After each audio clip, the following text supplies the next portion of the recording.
Roll it! Hi, how is everyone doing? This is Isaac Winodo, the host and founder of the Footprints podcast, presented by Gen Digital Productions. We went on a brief pause for quite a while, but now we're back.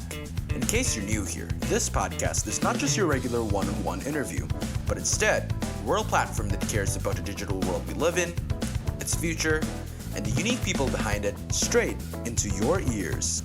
We've had various guests who've walked different ways of life. Faith Manjuntak. Eva Alicia. Azevedo Ando Vireska Adikara Dalom. Shared stories unheard of. For me to decide that I want to be a singer, itu Mike Mohede. Kalau dia nggak ada dan dia ngomong kayak gitu, I wouldn't want to be a singer.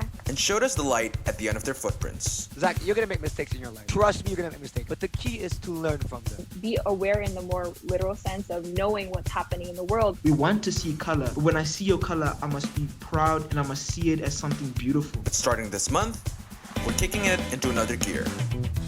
From underrated young guests, world-renowned artists, and CEOs with a passion to make a difference, you'll listen to more voices, more passions, and for sure, more stories that make these heroes who they are today.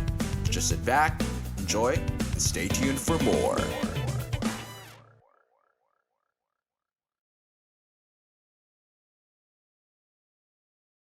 All right, welcome back everyone to the Footprints podcast. My name is Isaac Winodo, your host, and today we'll be in a very interesting conversation. We will be talking with the ex-CMO of Gojek, a digital marketing maestro, and the founder of Nafas, Jakarta's largest network of air quality sensors to solve the air pollution problem in Jakarta. Without further ado, bule pertama yang lahir di Rumah Sakit Pondok Indah, Piotr Jakubowski. What's up? Hi, man? everybody. Hi, how's it going? Thank you for having me today. It's great. It's great. I haven't recorded or taped a podcast episode in the last probably 2-3 months. So it's great to obviously have a wonderful guest all the way from Singapore. But yeah, before we start, let's have the listeners go through a very brief timeline of your career. You're a Polish citizen, but you were born and raised in Jakarta, went to JIS, as we talked about earlier, and went to university in Iowa, right? Mungkin as bule yang sudah lama di Indonesia, when you went there, obviously, I know that the Midwest weather in the winter can be kind of crazy. Mungkin nggak tahan dingin, or how is it? How was it there? Gimana di sana? Kalau tahun pertamanya lumayan interesting sih, karena kan kalau kita tinggal di Jakarta jarang banget ngecek suhu udara, because we know every day is gonna be pretty fine, right? It's kind of shorts weather every day. So right. The winters in the Midwest can get pretty brutal. So my first my first spring, I remember wearing I was wearing jeans and a sweatshirt for a while, and then sometime in November, I didn't check the weather and I put on my jeans and sweatshirt, and I took about 50 steps outside of my dorm room, and I realized that it was -5 degrees, and I was like, wow. This is probably not the right attire. So I went upstairs and changed again. So it was definitely a culture shock. One of the things that I missed really about being in Jakarta is makanan Indonesia dong. Of course. Gue sampai bawa setiap kali bolak-balik ke Jakarta, gue bawa 2 hal. 5 kilo beras kepala Cianjur. Alright. Yang sudah pernah di stok di bandara dan ditanyakan if what the hell is this? Dan 1 dus Indomie kari ayam. Always. Ooh, that's a staple. That's a staple. When you're in Indonesia for like what, 17, 18 years, you can't live without it. You have to, and on Saturday and Sunday morning when you had a little bit more fun than you should have the night before, a nice Indomie telur breakfast is the best. Some nice comfort food there. Right. But yeah, it was, so we went to school in Iowa, very interesting. Hopefully I'm going to be going back to Chicago this September. Hopefully this year you don't have the polar vortex or things will be very cold there. But yeah, you worked in Chicago for some years before eventually coming back to Indonesia, right? Yeah.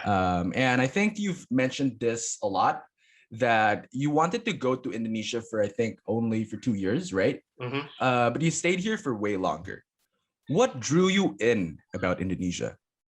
Well, it was a mix of stuff, right? The first thing was the fact that I've already spent so much time in Indonesia, so it already kind of felt like home.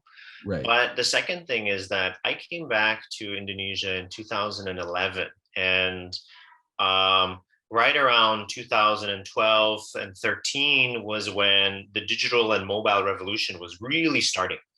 Right, there was this shift starting to go from BlackBerry handsets and BBM to Android handsets, and you know, the quote unquote smartphone revolution that you know has become part of everyday life today. So Right. that was an incredibly exciting thing to be a part of, and that was one of the main reasons why I had decided to. It was supposed to be hang around a little bit longer, which turned from hang around a little bit longer to, you know, almost 10 years.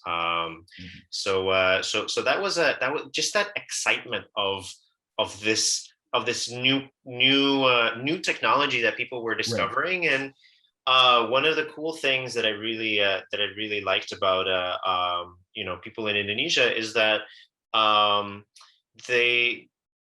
they always seem to discover a new way of using a tool that people or the people who design the tool didn't necessarily build it for that.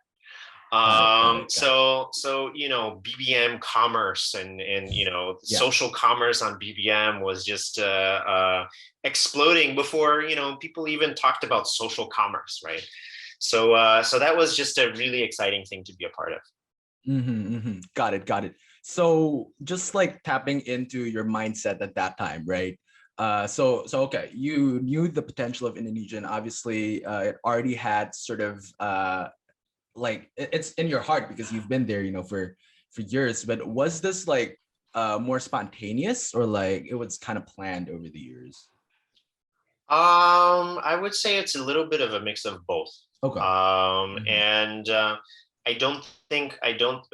personally, I don't think planning too many things out is a good thing to do, because you want to leave a little bit of room of flexibility for your career, for your life in general. Because one of the things that I've kind of discovered through my career and my journey is, at different stages of your life, you're interested in different things, and you have a little bit of a different perspective on life, perspective on your own personal kind of needs, if you will, and your goals kind of change a little bit, right? So, you know, you're in going into your second year at school, you know, your point of view now is going to be very different than what it's going to be in 2-3 years when you graduate, and then a few years after that. So I actually don't think, you know, didn't really compartmentalize myself in that perspective, and that actually led to my my kind of jump into startups, because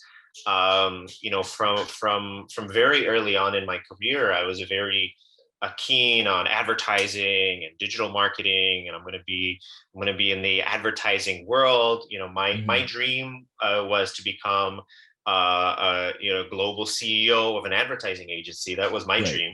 Okay. And in 2015, this small little company called Gojek came along, and I didn't know anything, or I didn't really know too much about startups and how it worked. But I was just like, you know, this I like the vision. I like what they're working on. I like the fact that a few years after that smartphone revolution had started, technology, in this case, mobile technology, was really empowering and enabling people to do more. And those were the things that really drew me to join the team and become part of the team, because I was completely fascinated by it. So, you know, if I had set my sights and set my goals very rigidly on, you know, I'm just going to stay in advertising forever, I wouldn't have had that opportunity to go into Gojek, and then now, you know, start a company myself. Awesome. I really do resonate with that thing, especially like exploring and obviously opening that room for flexibility. And since you mentioned Gojek, that startup space, I also got introduced to it probably like when I finished high school. I was interning in Tokopedia. Obviously now Gojek and Tokopedia are merged together, and I just saw, this collaborative nature. I was a software engineer intern, so getting those Jira tasks, and then also like working together with like the business, product, and data teams to like together create a solution. That was just this collaborative, agile nature was really something that I really liked. Just reading a lot about you and knowing about how you thought about the startup sort of sphere there. I think Gojek and yourself, like you both have always emphasized the importance of data, right? And how much we can tell the story of a company through data. I listened to Kevin. He often talks about the important aspect of turning data into meaningful insights. That's something that he looks for, I think, with a lot of people. I want to know how powerful in your own experience data has been. I know you've been, especially in probably 4 years, 3 years in Gojek, and then obviously venturing onto Nafas. For companies or people who haven't really realized this potential of data, how powerful can it be? It can be life-changing. It can be Right. life-changing for the trajectory of a business. It could be life-changing for the trajectory of how you're able to deliver on the vision that you're trying to deliver. And I'll use a couple of examples here, right? When you take a look at how just looking at the general consumer products and the brand space, right? If you take a look at how traditionally businesses built products, 20, 30 years ago, you would have a product, let's say, I don't know, a water bottle, and what you would have to do is create the brand, build everything, release it. After 3 months, you do a focus group, you try to figure out if it's going well or not. After 6 months, you would then come back to this decision, and et cetera, right? Now, that barrier, because of the access to two things. Number one is data, and number two is the interconnectivity, if you will, of this kind of digital world that we live in. And I personally stopped calling it digital because it's our reality, right? Yeah, we're for sure. It's just there's no difference. We're all kind of connected almost all the time. And that access to data has all of a sudden turned that entire industry on its head, because you and I can start a water bottle business, right? And we can actually get to Right. market extremely quickly without having to build our own factory. Exactly. And this is this is one way that that data really is transformative. And then in the context of building product, and in the context of both Gojek and now Nafas, that ability to get almost instant feedback from people using your product, and allowing yourself to iterate as you go along, is something that is extremely valuable. So I'll give you an example of this.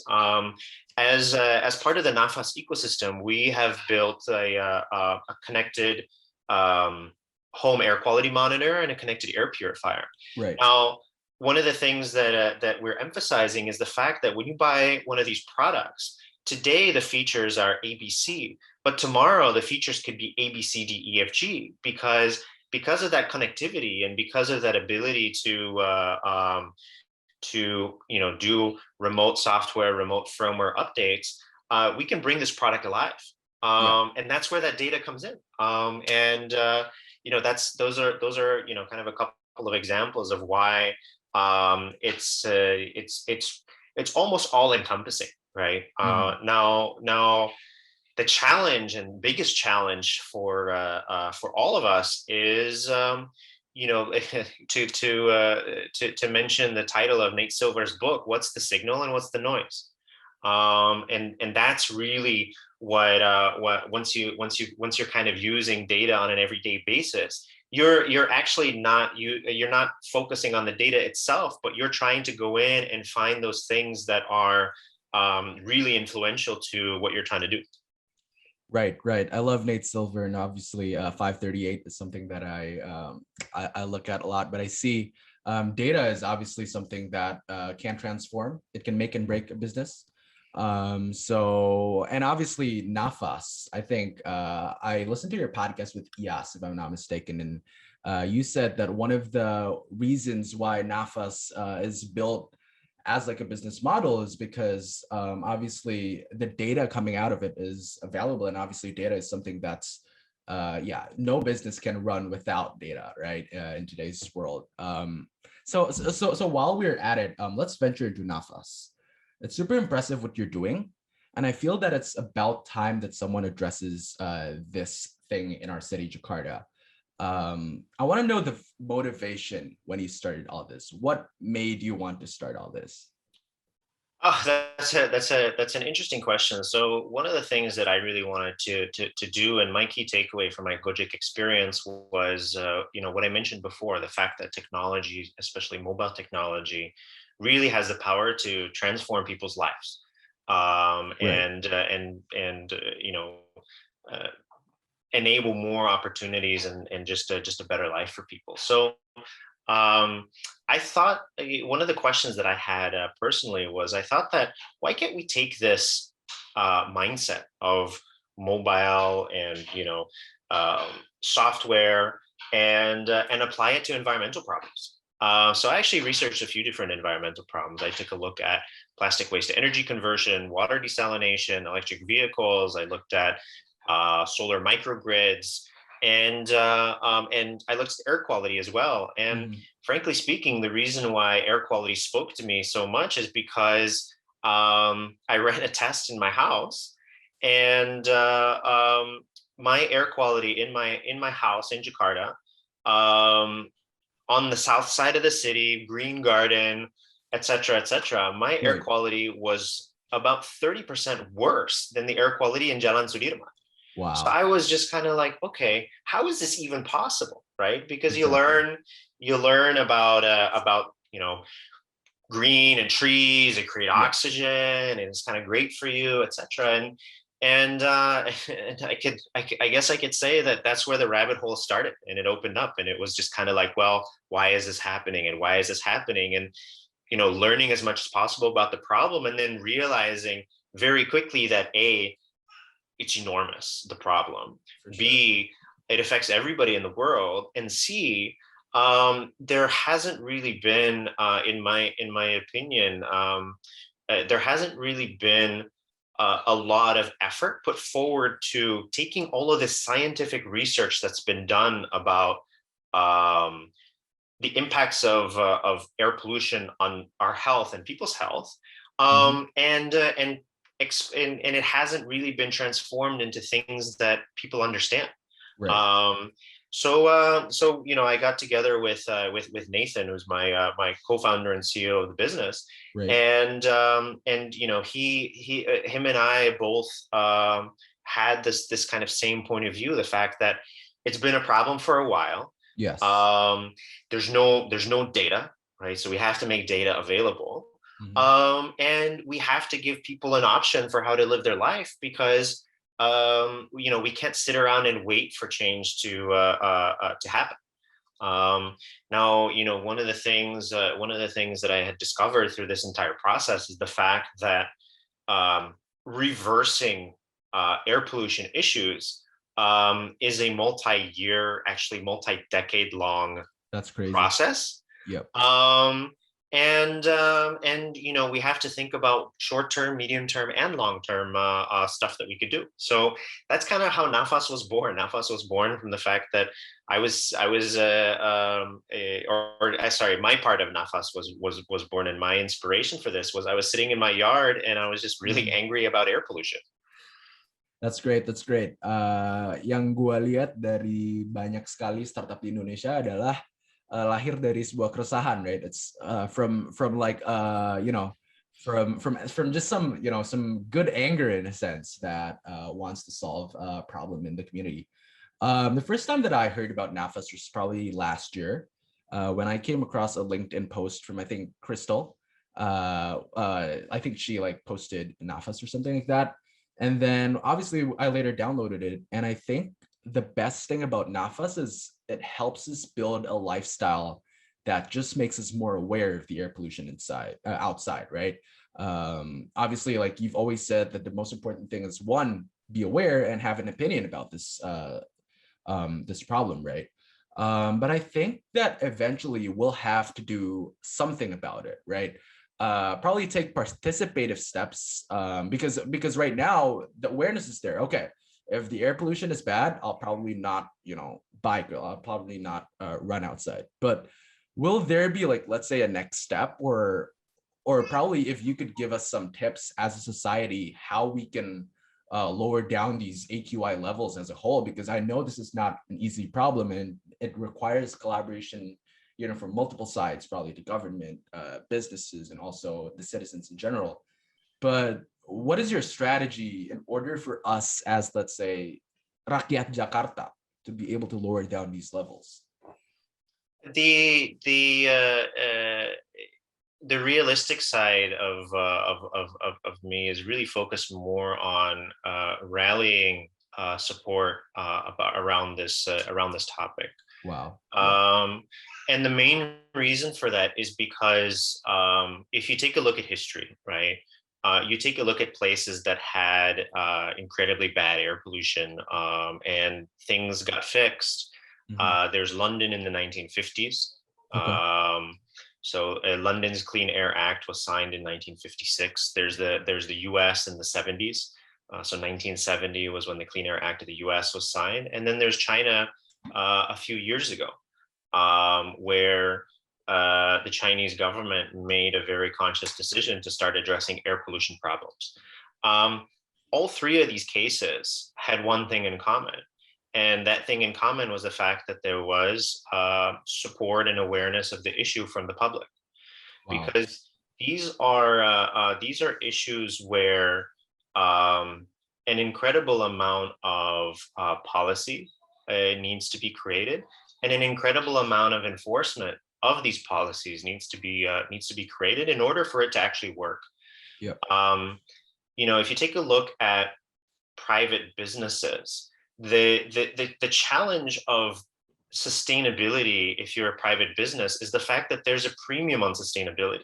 There's a reason why companies use plastic versus any other materials, because plastic's the cheapest. Exactly. Right? Yeah. Now, for a business, in order to participate in sustainability, they need to have some type of an incentive, because if you and I run, let's go back to this bottle Sure. example.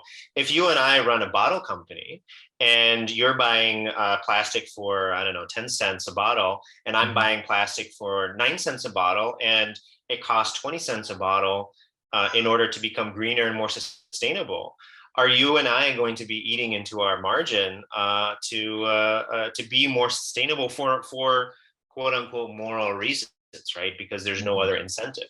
There's a high likelihood that the answer to that is no, because you and I have shareholders, you and I have a business to run, and the best I think the best example of the failure of corporations to self-police is the Volkswagen diesel scandal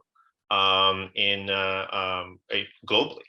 And for your listeners who aren't aware of this, what happened was that Volkswagen had started selling its cars as a cleaner solution to regular fuel. They were diesel cars. Right. Now, what Volkswagen was doing was they were manipulating the onboard computer for all of the cars that were put into testing. So in the testing facility, it looked like it was cleaner, and it passed all the tests. So then when the cars started getting sold, outside of these testing facilities, the cars were actually multiple times worse, sometimes 20, sometimes 30, sometimes 40 times worse than they should have been. And they got away with that for a variety of years. And there was enormous investigations. There's a variety of documentaries about this. So you know, the general point of those two kind of stories is, the first thing that we should do is take care of our own health. It's kind of like being on a plane. You put the mask on first, right? Yeah. And this goes to simple changes in your lifestyle. You know, if it's really bad outside, just don't go for that run today, right? Or run for 30 minutes instead of an hour or hour and a half. And start checking it out every single day. And then tell people about it.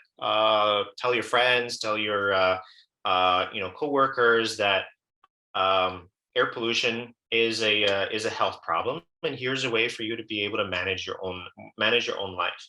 Now, over time, what we all can do is every few years in Indonesia, it's 5 years, we elect our next government. Yes.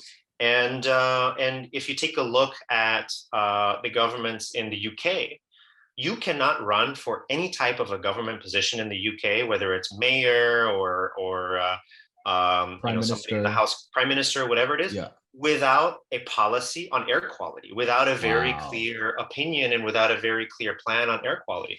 And that's not because all of a sudden these politicians were saying that, hey, air quality is important for me. They knew that it was important for the people who live there.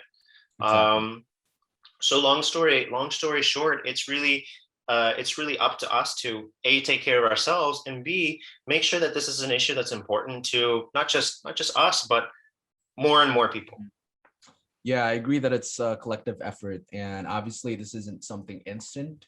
What I've seen about like people in my generation, the Gen Z, is that obviously we have this awareness about the environment, and we want to make it better.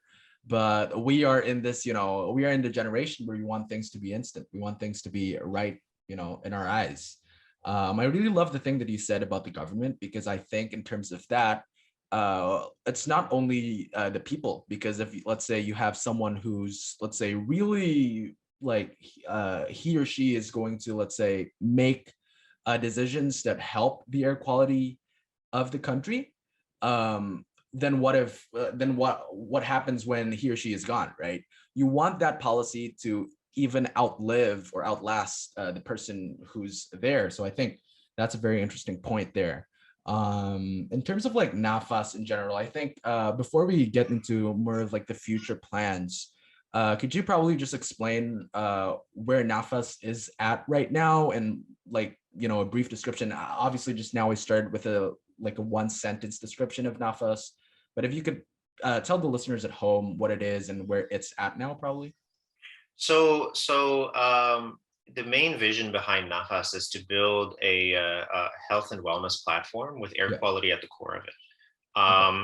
And why health and wellness and why air quality? Because in order for somebody to survive, you need three things: you need to eat, you need to drink, and you need to breathe.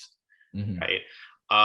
Because breathing is so automatic, we kind of tend to forget and think about what we're breathing. Other challenge with that is the fact that in general, what you breathe is invisible, whereas you can kind of see what you're eating and what you're drinking for the most part, right?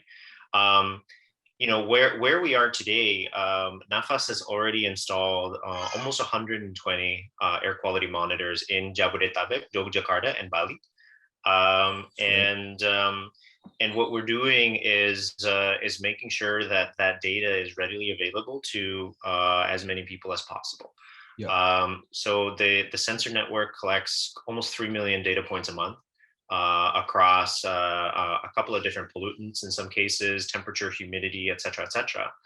And what we imagine that we're going to be doing with this data is to, number one, in the future, potentially work with government to help identify where these problem areas are, so that policy can be created for it. The other thing as well is like we talked about before.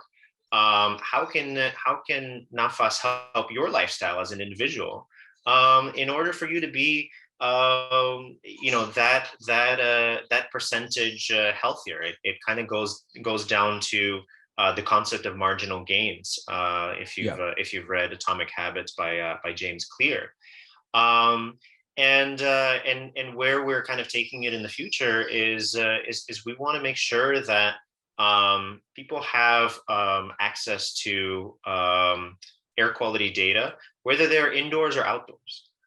Because one of the things that there's a couple of things that we tend to forget. Number one is the fact that even though we're a species, if you will, that was built to or created to be outdoors, we spend about 90% of our time inside buildings now, right? We're in our house, we're in the office, we're in school, et cetera, right? Especially with the pandemic. Yeah. Especially with the pandemic, that's probably like 99% of the time now. Yeah. That's the first thing. The second thing is the fact that the air quality indoors very often is actually worse than outside. And the reason that we don't know that is simply because we've never measured it. Right. And that's where the second part of Nafas comes in. You know, we've created products like this that you can have inside your home. This is a home air quality monitor where you can actually see what that air quality looks like in your house, and if you need to make adjustments. You know, on days when it's really bad, you close your windows and close your doors. Right, that's where that outdoor data comes in. And if you need additional kind of support in getting it cleaned up, you get a purifier. Yeah. Now, why is this really, really important? Because this is also one of these things that I didn't know before kind of getting into this, is the fact that in tropical countries, houses and buildings don't have to be properly sealed, because you're never at threat of cold weather outside. Exactly. Right. So, you know, you're hopefully not going to experience a polar vortex, but if you were in a house that wasn't sealed, you would be feeling that polar vortex, you know, inside your house. No so doubt. So what does that mean for tropical countries? That means that there is a very high likelihood, and we are running research on this right now, that if that air quality outside is unhealthy, very unhealthy, or hazardous, it's coming inside into your house, and it is also unhealthy, very unhealthy, or hazardous inside your house where you're spending 90% of your time. Now, you know, finally, what is the problem with this? Outside, there's wind. So at some point, that air is not going to be hazardous anymore because the wind is going to blow it away. In your bedroom, unless you open up your windows, there is no wind blowing stuff away. So you're essentially kind of sitting around in unhealthy air. Now, you know, the challenge with all of this is to get down to that process, right, of getting somebody to understand what this is like. But if you take a look at the research right now is very clear, especially given the COVID situation, the fact that it's been written that COVID is airborne.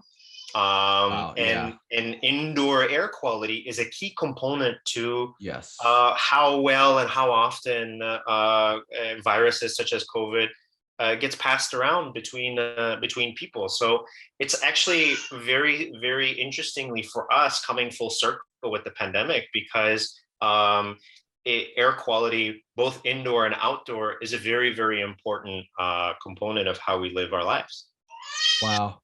I really love how Nafas came in about the same time as, like, you know, when the pandemic started to you know, have that double awareness.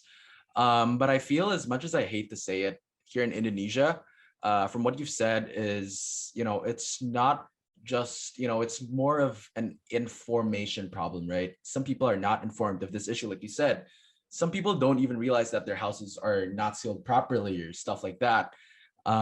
Which is something that's very interesting, especially going forward, because I'm looking at 2030, and this is a year that we mention a lot in our episodes, because this is a huge year for growth here in Indonesia. Kalau misalnya di bahasa Indonesia, bonus demografi, which is like, you know, the demographic dividend. And 2030 is going to be an era where our youths will be the most productive, right, here in Indonesia.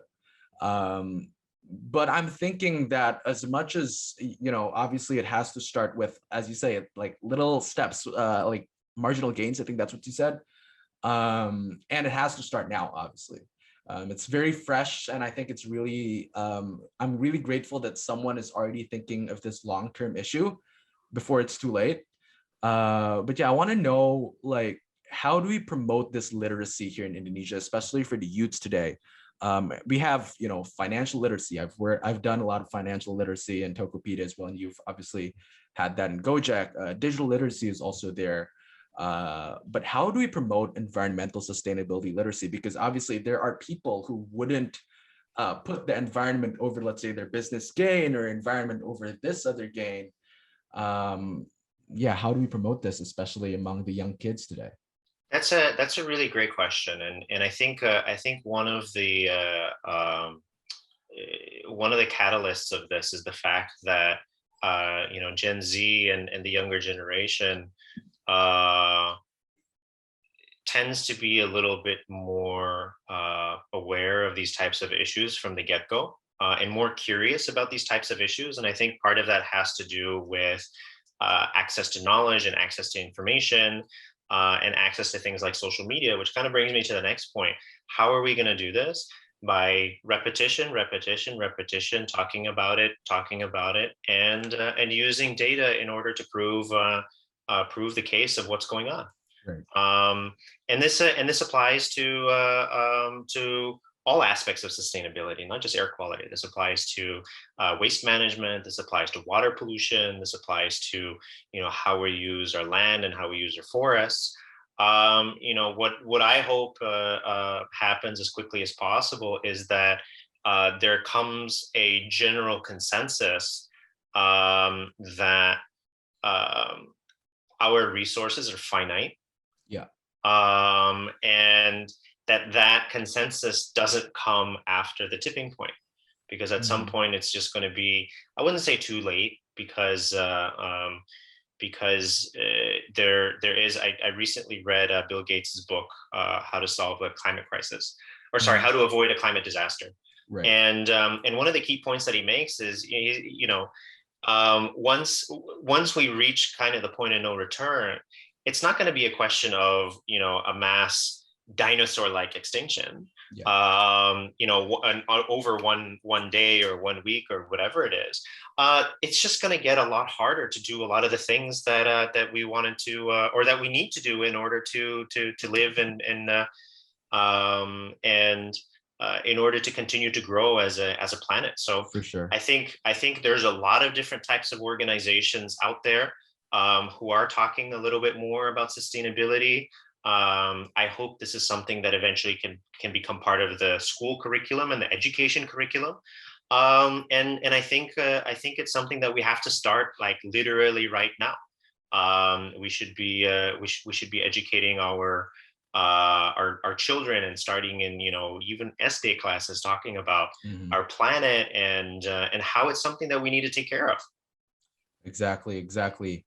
And I feel like so I actually had a global engineering class this spring, and it's very unfortunate, I think, that I saw that people who were born, I think, in 1980 and all the way until now, they have never experienced what is actually average temperature.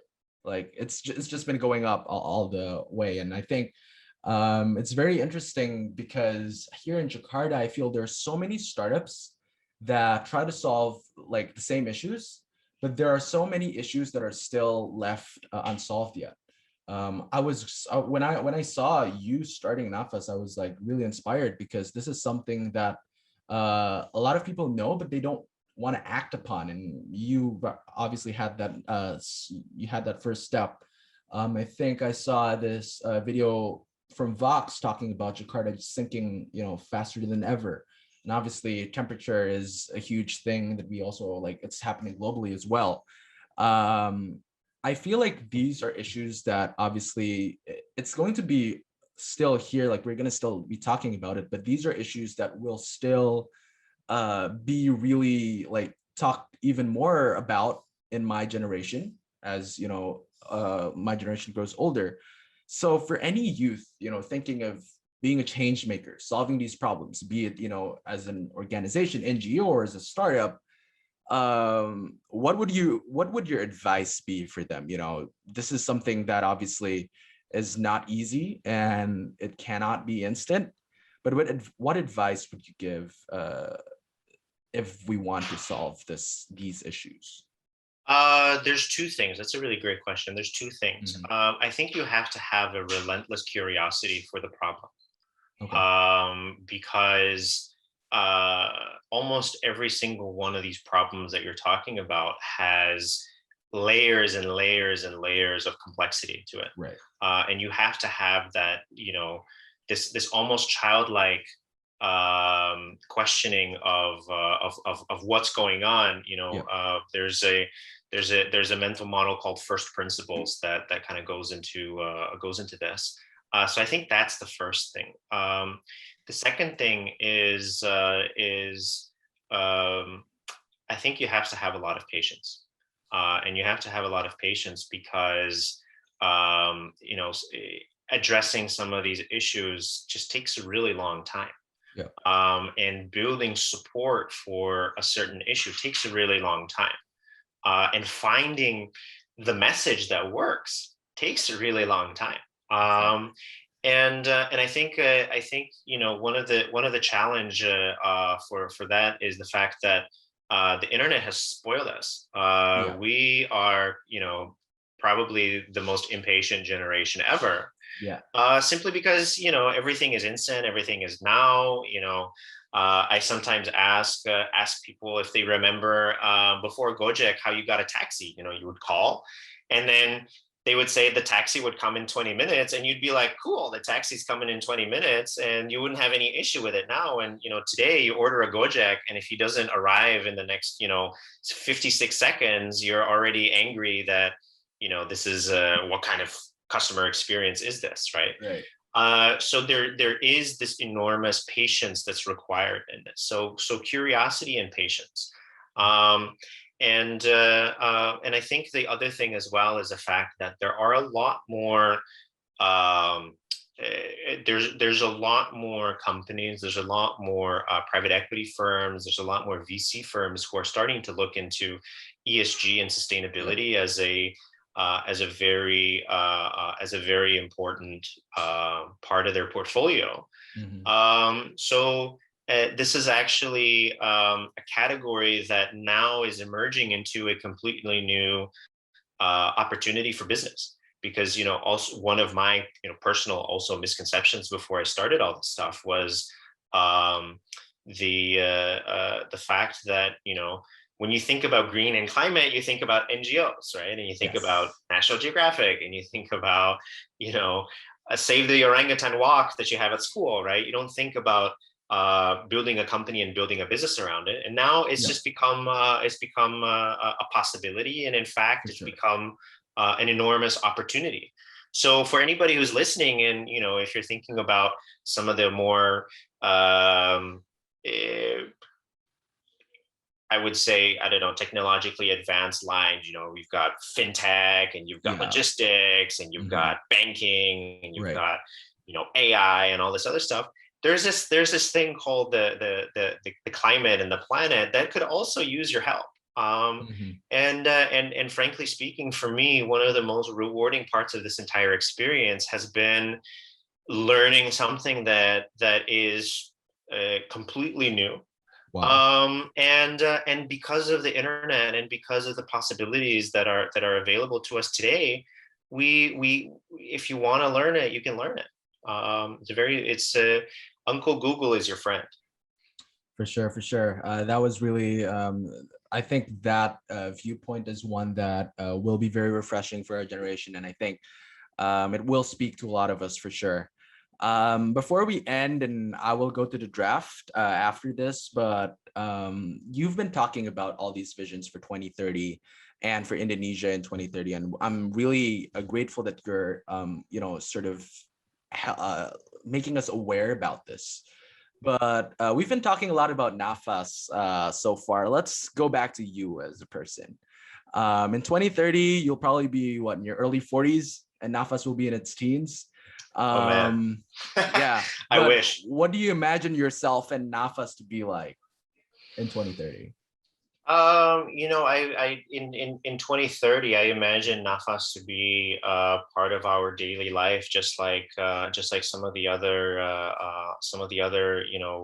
things that you can't live your life without. You can't live life without your weather app. You can't live life without your Gojek app. You can't live life without your Spotify app or Tokopedia. And I imagine and we imagine that in places that have a pollution problem, and whether we like it or not, Jakarta and some of these other cities in Indonesia are those places. We will be something of a daily tool for people to live a healthier life. That's great. I really love that. And obviously for you, being your early 40s, I think you just had your daughter last year, if I'm not mistaken. That is correct. That's great. Congratulations, man. Thank you. Yep. But I really love it. So 2030, there's a lot. I think what I got from it, yang gue bisa tarik garis besarnya adalah, obviously this is not something that will happen overnight, but if we have these marginal gains, these little steps, we'll be able to solve it together. Obviously, it's a collaborative thing. Piotr, thank you so much. We'll now jump into the draft, which is sort of a challenge. Do you know what a draft is? It's like, no, what is a draft? Okay. So it's basically we're just gonna be alternating, the top 5 places you would like to visit or revisit post the pandemic. When I was researching, I saw that traveling, photography, those are, your interests. And obviously traveling is a big, I miss traveling a lot, just getting on the plane, just checking in, just going from place to place, and then just not knowing where you're going, right? Just wandering around cities. That's something that I want to do. So what's going to happen is you're going to be going first because you're my guest. You're going to pick the first place, and then we're going to go, we're going to keep alternating. And then your 5 versus my 5 in the Footprints Podcast Instagram. Let's see who wins. Okay, great. Just a little bit of a background. I am 2-0. I haven't lost these drafts. So let's see if you can break the streak. Oh, man. Tough. Okay, cool. I'm going to start with my first place is Istanbul in Turkey. Ooh, wow. Why Istanbul? I love the city. I love the culture. I love the food. I love the people. It's because of its history. It's just been on the cusp of the East and the West at the same time, and it just becomes this gado-gado of culture. Right. I love it. I want to go there sometime. I've never been there, but sounds really interesting. For my first pick, I'll start, home is where the heart is, right? So I'll start in Indonesia. I want to go, this is somewhere I've never been. I want to go to Sumba. Very interesting place. And yeah, I wish I could go there. Hopefully I can go there sometime before fall break, but we'll see. Why Sumba? It's just, I've only heard good things about it. My friends have been there, the pictures of, just being on the beach with the horses swimming and stuff. I feel it's maybe it's going to be, it's a potential for being another Bali or something, right? Yes. Okay, cool. Sumba, that's hard to follow. For my next one, I'm gonna go a little bit further away. You're going home. I'm going further away. All right. For my next one is Torre de Paine National Park in Patagonia, in Argentina and Chile, because it's just, from a nature perspective, it's literally the most beautiful place that I've ever been to. And I completely loved my experience there. So great. That's great. I'm gonna obviously go further now. I'm gonna go to a place that I researched this before, and this is number 10 on the least polluted AQI index in the world. It's Bergen in Norway. Yes. West Norway. It's amazing. Obviously, also, you know, in Scandinavia, I went there on a cruise, I think 2 years ago, and it's like it's the best. You know, the fjords and, you know, just being able to see the aurora borealis. I long for that experience again. Okay, yeah, I've actually never been to in the Arctic Circle area, so Right. so I'm actually jealous. That's a really good choice. For my next one, I'm gonna go to Poland. Ooh.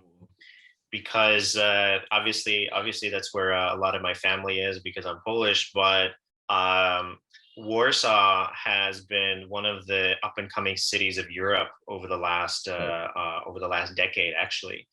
And one of the reasons, outside of, you know, being family home, one of the reasons why I love going to Warsaw is that it's an incredible mix of history, because you've got the modern city and you've got, you know, the modern country, but then you've got a lot of architecture that was mostly rebuilt after the Second World War, and, you know, there's museums, there's plenty of history, so you've got both things there.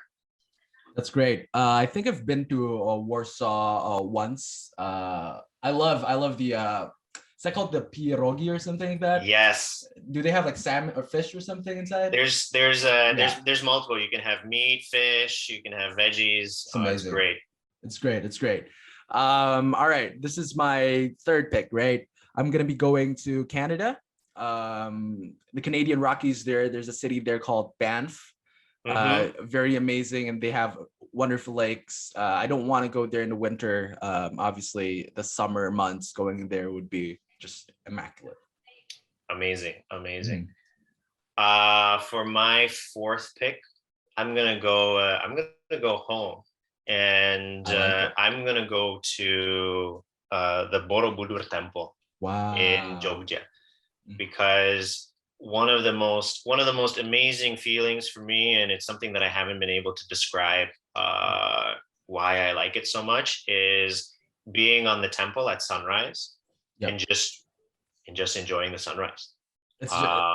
I've done it 9 times. Wow. And you know, it's a photographer's dream as well. So I just keep going back and just enjoying it. So I'm putting Borobudur, and after watching the sunrise, I'm gonna have a nice plate of nasi goreng Magelang, which is that is amazing. Which is nasi goreng and mee goreng mixed together. I want that right now. But just a quick question before we go to my pick. As like, you know, someone who's like doing a lot of things, you know, with in a screen, and obviously you'll have to, like, you know, use technology a lot. What do you long for, like in a, you know, like in a holiday? Is it like time away from screen, or what is like, or is it just beaches, or what? Just quiet, actually. And what I really like to do is just, you know, put your phones, put your screens away, and it doesn't matter if you're on a beach or in the middle of a busy street or somewhere else. It's just personal quiet, right? Where nothing is eating at your attention, and you can kind of take in the world around you. And, you know, that kind of comes from just doing a lot of photography. I really enjoy that, and that's kind of my Zen moment, if you will. Love it. My fourth pick here I wouldn't call it really quiet, but it's, you know, it's very it really gives you this very, you know, mix of cultures. So I'm gonna go just an hour away from Jakarta to Singapore. It's always gonna be a food adventure when you go there, and depending on which part of the city you go, you can have a different experience. So and especially being really close to Jakarta, it's like, oh my gosh, I haven't gone there for a long time. It's like, I want to be where you're at right now, you know. Singapore, man. Amazing. What's the first thing that you would eat when you're here? Ooh, I would go to, I think, Newton, right? It's called Newton. Yeah. And I'd get the carrot cake, or maybe nasi lemak. I could go for like a whole rant, probably, you know. Let me see, you know, laksa, and then also the, what's that called? Do you know the butterfly chakwe thing? I think so, yeah. It's chakwe basically. But they don't call it that. They call it something else, right? Yeah, exactly. That's Yeah. it. Mhm. Okay, cool. For my fifth one is To round it out. Yeah, to round it out. I want to go to a party in Ibiza. I think we've been Ooh. stuck inside for Right. way too long and want to go to a party in Ibiza. Just because we haven't been to a party in forever. Exactly. And from what I hear, I've never been. So from what I hear, they've got some of the best parties in the world. For sure. I've only heard the clips and just like music references here and there about Ibiza. But for me, I'm gonna round it out with a place that I will call home, for the next 3 years. Evanston, Illinois. I really want to go on campus, and it's not just it's not necessarily the school that I want to go to. It's this experiences, meeting new people, and obviously just enjoying college life, right? Because my first year, it's like you're in college, but you're not actually in college. Mhm. So yeah, that's how I want to round it out. I think yours will be more of a fan favorite than mine, just because mine, like my picks are more specific, but we'll see. We'll see. You definitely have a home field advantage. Exactly, that's right. But Evanston is an amazing place, and congratulations on being able to attend such a school like Northwestern. And I hope you get back on campus as soon as possible. Thank you. That's it for this episode. Thank you so much, Piotr, for jumping in. I really enjoyed, and obviously my audience can take away a lot from this episode. My name is Isaac Winoto. My name is Piotr, and thank you for having me. This is the Footprints Podcast signing out. Bye-bye, everyone. Goodbye.